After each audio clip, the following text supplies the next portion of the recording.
अगर फिजिक्स में चीजें नहीं समझ रही, ऐसा क्या है जो इसको मैं क्रैक नहीं कर सकता? कोई ना कोई मेरा यहाँ पर मेरा कलीग होगा, मेरा क्लासमेट होगा, मेरे प्रोफेसर होंगे, कोई कॉन्सेप्ट होगा, मैं उनके साथ बैठ के इसको क्रैक करके ही रहूंगा। ये मेरा चैलेंज है। चैलेंज लेना और चैलेंज देना सीखो बच्चों। Time is breath. अब ये कॉन्सेप्ट एक बार दिमाग में बैठ गया, जिंदगी में बिठा लिए, पढ़ाई के बाद भी और जिंदगी में भी, तो आज के बाद से इंशाअल्लाह आप लोग वक्त को बहुत संभाल के यूज करो। दुनिया की सबसे पावरफुल चीजों में न्यूक्लियर बॉम्ब हो सकता है, या एक कंट्री के प्रेसिडेंट का सील हो सकता है, लेकिन वो सारे एक तरफ और मां की दुआ एक तरफ, फिर भी यही चीज मोर पावरफुल कहलाएगी। और वो करने के लिए यहां अगर आप खालिस काम कर रहे हो, खालिस समझते हैं, एकदम प्योर इंटेंशन के साथ, तो ये सक्सेस आपको मिलनी ही मिलनी है।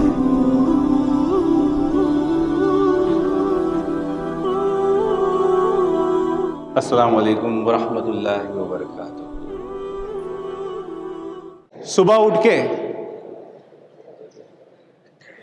अगर आईना मिल जाए ना, एक बार बराबर से देख लेना, क्योंकि अगर कोई इंसान आपको मोटिवेट कर सकता है ना, तो वो ही है।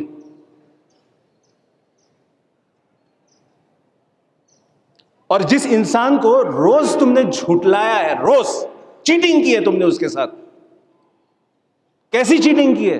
तुमने उससे प्रॉमिस किया था कि आज मैं ये करूंगा, आज मैं टाइम पे उठूंगा, आज मैं इतने घंटे पढ़ूंगा, आज मैं ऐसे काम करूंगा, अगले दिन जाके फिर से वही गलती करते हो और फिर सुबह उसको देखते हो आईने में और आराम से उसको देख के मुस्कुराते हो। बेगैरत हो गए हम लोग। इतनी मोटी चमड़ी, शर्म नहीं रही कि आंख से आंख मिलाते उस इंसान के साथ जिसके प्रॉमिसेस कल ब्रेक किया आपने, कि उस इंसान की कोई इज्जत नहीं है तुम्हारी जिंदगी में? हजरत इंसान वो तू ही है। अगर कोई मोटिवेट कर सकता है खुद को, तो आप ही हो वो।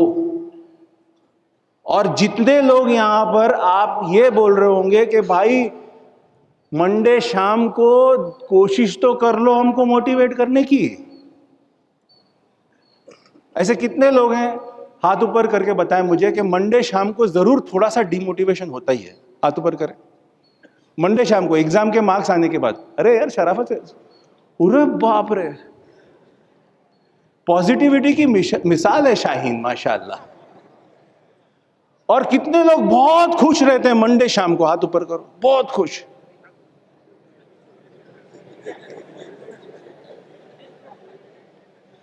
और कितने लोग दुखी हो जाते हैं मंडे शाम को?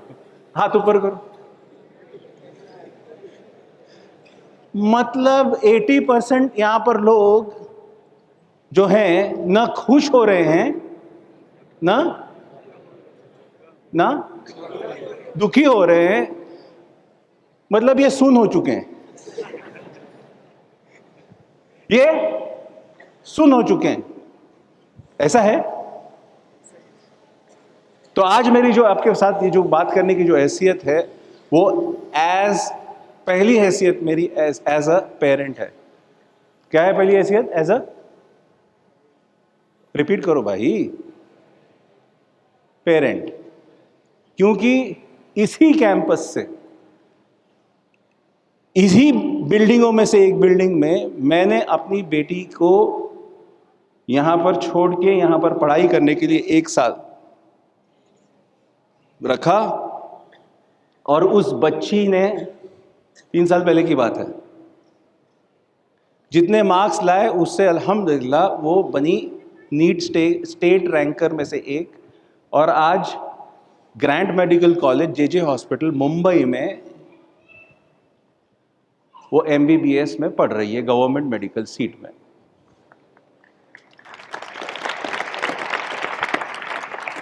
अगर वो बच्ची कर सकती है यही जगह पे,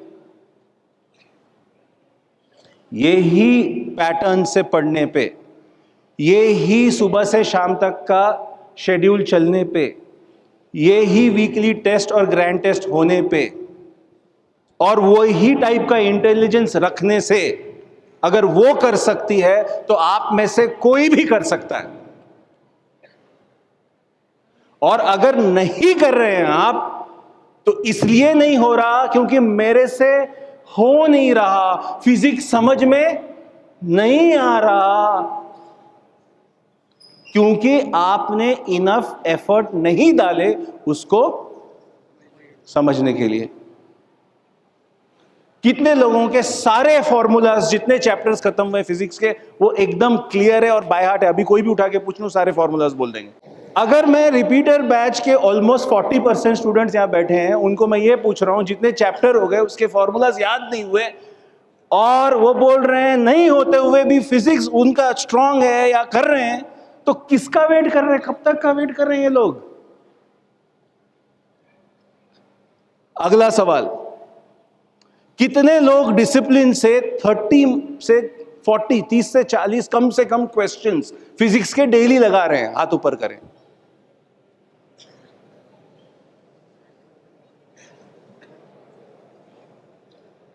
मतलब आप ये बोल रहे हो कि पूरे इंडिया से आप अपनी फैमिली को छोड़ के यहां पर आए हो, 24 घंटा यहां रहते हो, फोन या कोई डिस्ट्रैक्शन आपके पास नहीं है, आप फजर से उठ के रात तक पढ़ाई करते हो, नमाज के ब्रेक लेते हो, आपके ऑलमोस्ट 12 से 14 घंटे सुबह से शाम तक यहां पढ़ाई में जा रहे हैं और आपके पास 30 क्वेश्चन सॉल्व करने का टाइम नहीं था। मतलब आपके जैसा बेवकूफ, फुद्दू, गधा, निहायती निकम्मा इंसान कोई नहीं हो सकता।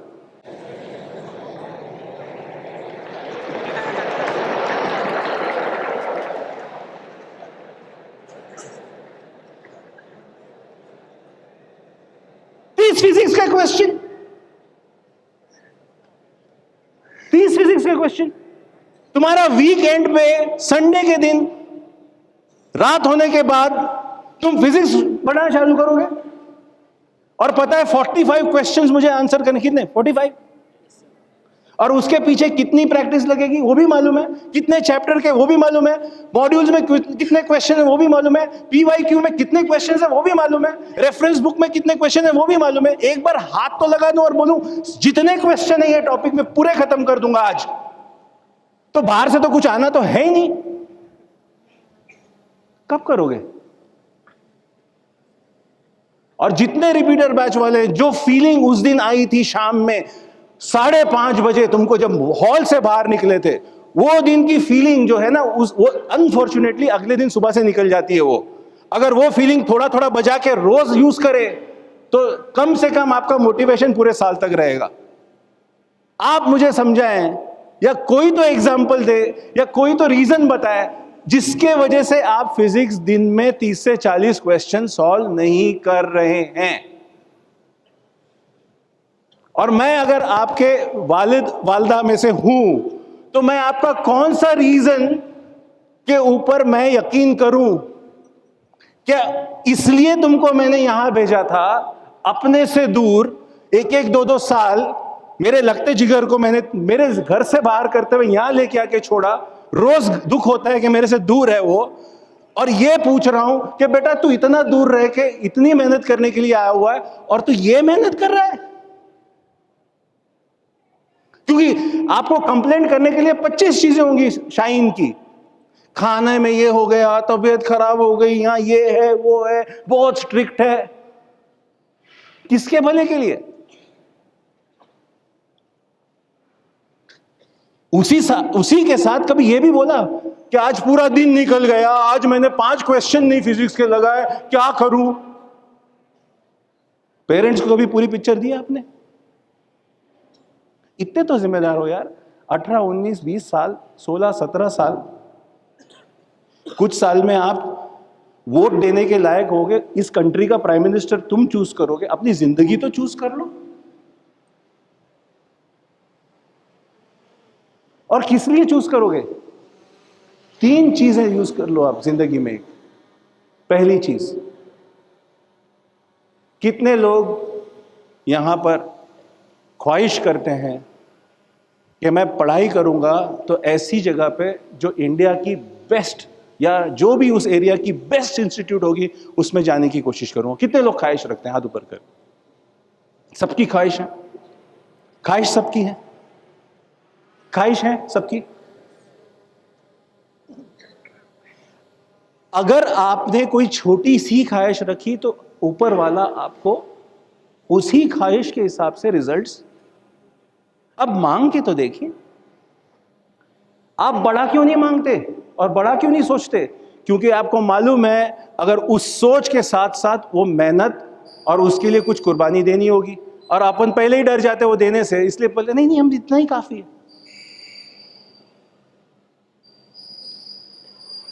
अगर आप लोगों को सिर्फ ख्वाहिश रखनी है तो फिर आपकी ख्वाहिशें पूरी नहीं होगी। इस ख्वाहिश को आपको कन्वर्ट करना होगा, इस विश को कन्वर्ट करना होगा गोल्स में। किस में कन्वर्ट करोगे बच्चों? गोल्स। गोल्स मतलब एक डेट होती है उसकी और एक प्लान होता है उसके लिए। हर गोल के साथ क्या होता है? प्लान होता है। अब से जाने के बाद एक जगह लिख के रख लेंगे ये मेरा गोल है इतने मार्क्स का, और उसको बैकवर्ड कैलकुलेट करते हुए कितने हफ्ते हैं मेरे पास, और हर हफ्ते कितने मार्क्स से मेरे स्कोर्स में इजाफा होगा। राहुल द्रविड़ के बारे में सुना है सब? राहुल द्रविड़ क्रिकेटर, क्या बोलते हैं उनको? Mister consistent, consistency. आप लोग एक वर्ड यहां से लेके जाएंगे आज। कौन सा वर्ड है वो? बताएं, जोर से बोलें। कंसिस्टेंसी। मतलब ये हफ्ते मेरे अगर सपोज किसी बच्चे के 430 मार्क्स आ रहे हैं, अगले हफ्ते 430 पे 5, 10 या 15 मार्क्स का इजाफा करना ही है, कुछ भी करना है। और प्लान से करूंगा, बायो में प्लान से करूंगा, केम में प्लान से करूंगा, फिजिक्स में प्लान से करूंगा, और हर हफ्ते उस 10 या 15 मार्क्स का इजाफे की कोशिश पूरी करूंगा। शायद एक आध हफ्ते में ऐसा भी हो जाए सडनली 20 मार्क की एक डिक्रीज हो जाए, लेकिन आपका क्या रहेगा? फिर से एवरेज के 10 मार्क ऊपर। Consistency, consistency. अब जब ड्रॉप हुआ, मार्क्स ड्रॉप हुआ, क्या करेंगे? याद रख लो सब लोग, बड़े से बड़ा बैट्समैन, चैंपियन से चैंपियन प्लेयर, जितने मैचेस खेला होगा आप लोग को सबको पता है वो हर मैच में सेंचुरी नहीं मारा है। कई मैच में क्या हो गया उसके साथ? जीरो पे भी आउट हुआ। क्या वो बैट्समैन जीरो पे आउट होने के बाद स्टेडियम में जाके बैठ के बोलता है मैं अभी रोता रहूंगा, मैं अभी खेलूंगा ही नहीं, मेरे से तो नहीं होता?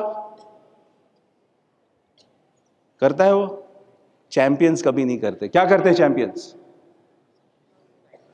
वो ये देखते हैं इस बार तो आउट हो गया, अब समझूंगा कौन सी बॉल पे आउट हुआ, अगली बार इस बॉल पे वापस से कभी, क्योंकि अब मैंने सीख लिया इसको कैसे खेलना है। उसी तरह अगर मैंने ये 4 क्वेश्चन ये टॉपिक में गलत किए, अगली बार मुझे पता है अगर ये टॉपिक से क्वेश्चन आए तो ये गलती नहीं होगी। आप समझ रहे मेरी बात? हाँ। तो आपके पास दूसरा वर्ड जो आया है, एक तो कंसिस्टेंसी, अब दूसरा वर्ड आया है, उस वर्ड को अभी वापस से मेरे साथ रिपीट करेंगे। Bounce back. वापस से रिपीट करो। Bounce back.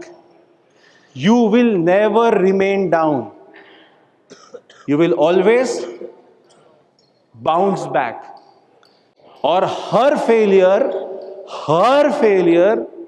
आपके लिए एक मौका है ये देखने के लिए कि क्या चीज गलत हुई जिसकी वजह से मैं बाउंस बैक करके और बेटर आ सकता हूं।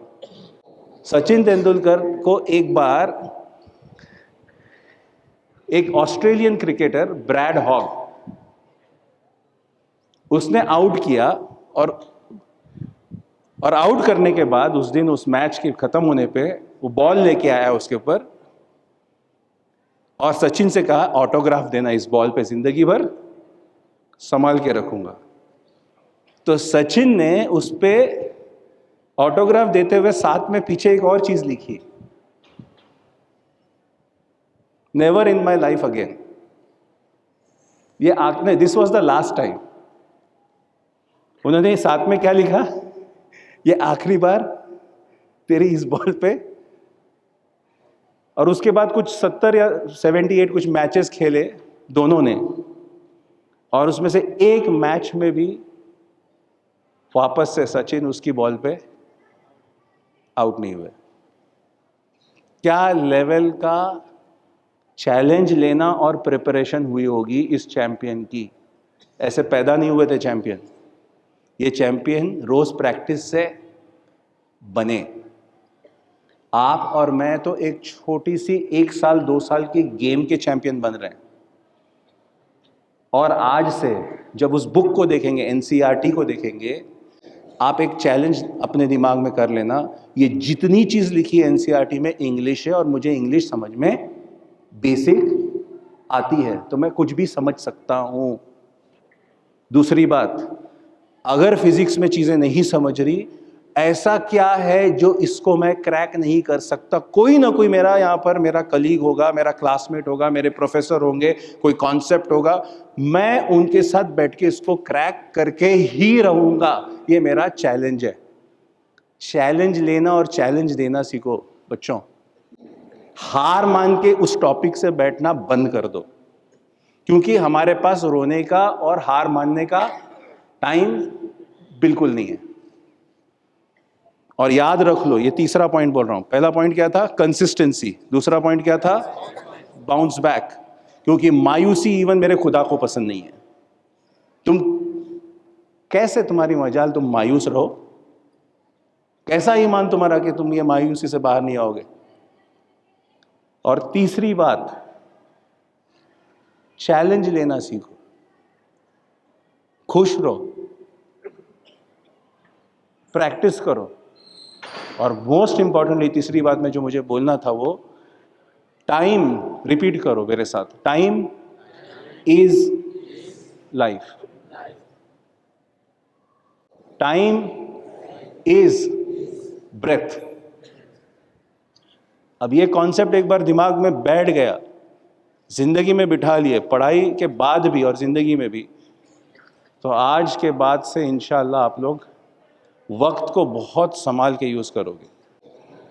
ये आपने जो एक सांस ली अभी और एक, और जैसे ही मैंने बोला एक और, उसके बाद क्या हुआ, एक और सांस ली अभी और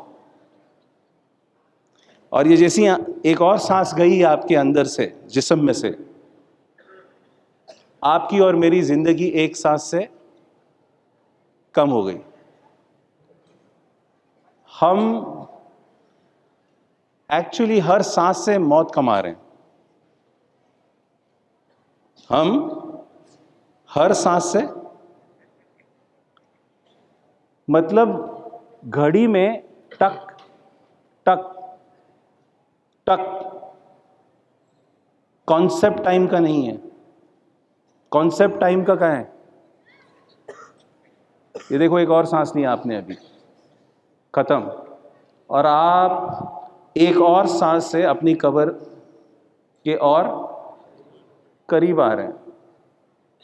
तो अगर मौत के अगर हम करीब चल रहे हैं, नीट का एग्जाम का दिन तो बिल्कुल छोटा सा फासला है, और हर सांस से हम लोग उस दिन के और पास आ रहे हैं। आप टाइम वेस्ट नहीं कर रहे हो, आप सांसें वेस्ट कर रहे हो। आप टाइम वेस्ट नहीं कर रहे हो, आप क्या वेस्ट कर रहे हो? और सांसों को वेस्ट करना, क्या वेस्ट कर रहे हो? क्या वेस्ट कर रहे हो? जिंदगी, लाइफ वेस्ट कर रहे हो। क्या हक है तुम्हारा इस बड़े गिफ्ट को वेस्ट करना,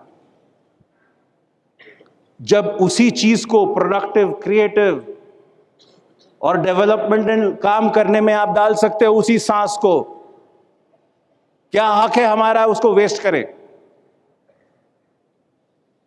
क्या उसी उम्मीद से आपके पेरेंट्स ने यहां भेजा था? वो तो पूरे ट्रस्ट के साथ, पूरे भरोसे के साथ आपको यहां भेजा था कि यहां पर जा रहा है, मेरे से दूर रहेगा लेकिन कुछ ना कुछ करेगा कि वो अपने आप की सक्सेस ले आएगा। कभी रात के अंधेरे में नींद में उठ के अगर उन्होंने सजदा कर लिया, और दुआ किसके लिए निकलेगी? अपने बच्चों के लिए। और बच्चे के लिए सबसे पहले क्या दुआ निकलेगी? अल्लाह उसको कामयाब करे, खुश रखे, दोनों जहां की कामयाबी मिले। तो यहां पर लाके छोड़ने पे आपको ये लग रहा है कि वो आप लोगों के ऊपर प्रेशर डालना चाह रहे हैं कि आपसे ये उम्मीदें लगा के रखें ये डॉक्टर ही बनेगा या इंजीनियर ही बनेगा। बहुत छोटा सोच रहे हैं आप। उनका ये भरोसा है कि जब आप सक्सेसफुल बनेंगे, आप इस कौम के, इस कंट्री के, जनरली ह्यूमैनिटी के खिदमत गुजार और एक अच्छे सिटीजन बनोगे। और अपने हाथ को ऐसा देख लो सब लोग, ऐसे अभी देख लो, जरा हाथ ऐसे देख लो। शायद खुदा ने इस हाथ में शिफा लिखी है लोगों के लिए, और तुम अपनी सांसें वेस्ट कर रहे हो फालतू टाइम पर। और जिस चीज़ को अल्लाह ने ऑलरेडी आप लोगों के हाथ में शायद दिया हुआ है, बस उसको जाने दो अब लोगों तक। कुछ महीने, कुछ सालों की बात है, शायद यही काम आपसे लेने वाला है ऊपर वाला। इसके आड़े मत आओ फालतू टाइम वेस्ट करने से, क्योंकि हर चीज़ पे आमीन बोलते हैं फरिश्ते। अगर आप बोलोगे मेरे से नहीं हो रहा है, आमीन। मैं करके रहूँगा, आमीन। मैं सुबह टाइम पे उठ के पढ़ाई शुरू करूँगा, आमीन। मेरे से सुबह नहीं उठा जाता, आमीन। मैं एक्स्ट्रा आधा घंटा पढ़ूंगा, आमीन। तुम्हारा कंपटीशन तुमको लगता है यहाँ पर ये बच्चे बैठे हैं? नहीं नहीं। तुम्हारा कंपटीशन लगता है दूसरे ब्रांचेस शाहीन के, उसके बच्चे हैं? अरे नहीं नहीं। तुम्हारा कंपटीशन तो आज बिहार में बैठा हुआ है, केरला में बैठा हुआ है, कश्मीर में बैठा हुआ है, और आप 14 घंटे पढ़ रहे हैं, वो शायद 16 घंटे पढ़ रहा है। और आप अगर 16 पढ़ रहे हैं तो शायद वो 17 घंटे पढ़ रहा होगा। और आप सोच रहे हो अब इतना फास्ट भाग रहे हो, थोड़ा ज्यादा स्पीड से वो भाग रहा होगा और रोज भाग रहा होगा। आप क्या कर रहे हो? सो जो आखिरी बात थी वो पेरेंट्स को लेकर थी। हफ्ते में एक बार दो बार फोन लगता ही होगा, रोजाना ही हो रहा है कुछ लोगों का। सिर्फ एक काम करो, अपने दुखड़े सुनाने के बदले बताओ कैसे आप कामयाब होगे इंशाल्लाह। और दूसरी बात, माँ और बाप इनके मुंह से सिर्फ एक दुआ निकले और आप आमीन बोलो और फरिश्ते आमीन बोल दे। बिकॉज दुनिया की सबसे पावरफुल चीज़ों में न्यूक्लियर बॉम्ब हो सकता है, या एक कंट्री के प्रेसिडेंट का सील हो सकता है, लेकिन वो सारे एक तरफ और माँ की दुआ एक तरफ, फिर भी यही चीज़ मोर पावरफुल कहलाएगी। और वो करने के लिए यहाँ अगर आप खालिस काम कर रहे हो, खालिस समझते हैं, एकदम प्योर इंटेंशन के साथ, तो ये सक्सेस आपको मिलनी ही मिलनी है। और ड्रीम्स और गोल्स और उसके साथ एक प्लान के साथ काम करना, कंसिस्टेंसी के साथ काम करना, हर हफ्ते इंप्रूवमेंट दिखाना, 5, 10, 15 मार्क्स का नहीं आता है किसी को पकड़ के सॉल्व करना, अपने पेरेंट्स को प्राउड करना, उनकी दुआ लेना, और आखिरी चीज, आप जो भी फेथ से बिलोंग करते हो, ऊपर वाले की याद करना, जिक्र इलाही, क्योंकि उसके लिए हर सांस में एक जिक्र हो सकता है। पूरे दिन में कई सांसों में हम जिक्र को क्या कर सकते हैं, इंक्लूड कर सकते हैं। करेंगे सब लोग इंशाअल्लाह। या अल्लाह, यहाँ पर जितने बच्चे बैठे हैं, एक एक को ज़िंदगी की सारी अच्छी चीज़ें और हर जायज़ चीज़ें और हर छोटे बड़े सक्सेस से नवाज दे। आप लोगों से अलविदा लेता हूँ। उम्मीद है कि आप लोग बहुत बहुत बहुत ज़बरदस्त करोगे, और जब सक्सेसफुल होगे तो ज़रूर एक बार इंशाअल्लाह अल्लाह आप लोगों से मिलाएगा। बहुत बहुत शुक्रिया, थैंक यू।